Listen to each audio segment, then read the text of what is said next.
We're very lucky in this sale to have a few pieces of period 18th century lead. And this figure of a fruit seller was modelled originally by John Cheere, who had his yard in what is the present day Hyde Park. He inherited it from his a relation, Sir Henry Cheere, who was well known as a sculptor and maker of plaster figures.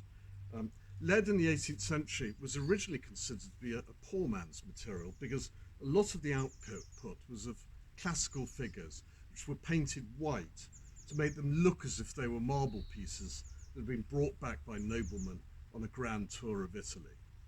But next to classical pieces were also things which were much more rustic in flavour, and it appealed very much to the galas and parties that happened in the pleasure gardens of Vauxhall and Ranelagh Gardens, where there would be shepherds and shepherdesses cavorting about.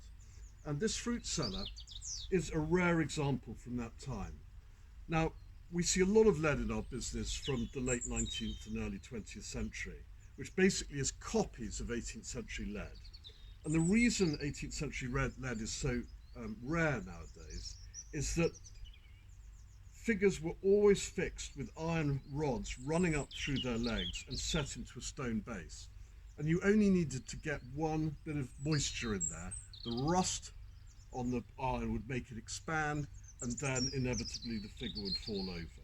So they've actually survived in really rather small quantities.